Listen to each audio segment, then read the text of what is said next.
ভাই বললো আমারে, ভাই আমি সারাদিন আজকে 15 দিন ধরে আমি কিছু খাই নাই, পুরি সিঙ্গারা খেয়ে আমি কাটাইতেছি রে ভাই। তোরে আমি খুঁজতাছি ভাই,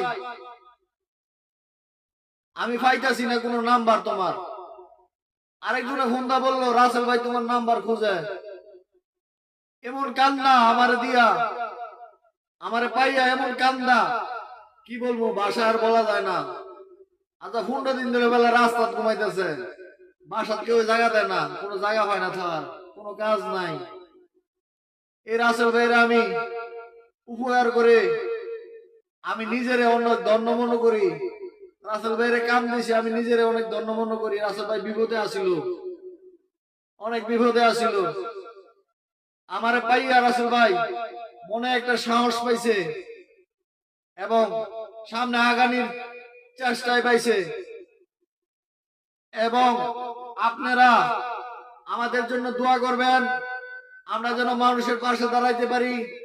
এলা প্রবাসে থাকি এবং বাংলাদেশে থাকি, আমরা যেন মানুষের পাশে দাঁড়াইতে পারি, মানুষের সহযোগিতা করতে পারি, মানুষকে বিভিন্ন ভাবে অর্থ দিয়ে বা মধুর সুর দিয়ে আমরা যেন মানুষকে সহযোগিতা করতে পারি, মানুষকে বিপদ থেকে উদ্ধার করতে পারি। দোয়া করবেন আমাদের জন্য।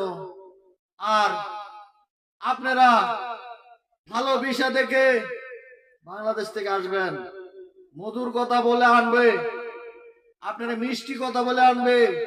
এসির ভিতরে কাম করবা, নন এসির ভিতরে কাম করবা, আইসা দেখবা যেন কি কিছুই না। বেশি বাসাবাজি করলে এই অবস্থা হয় বাংলাদেশের মানুষের।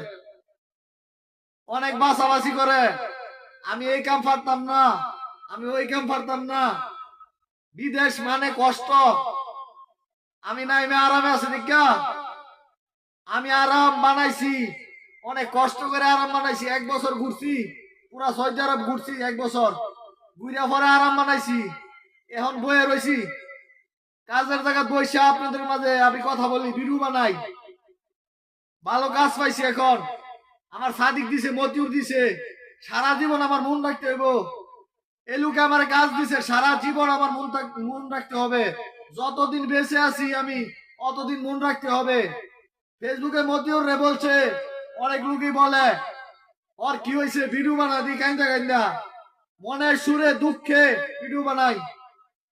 আমার রাগ নাইতে করছে, এখন ভালো আছি। ভালো থাকবেন, সুস্থ থাকবেন, দোয়া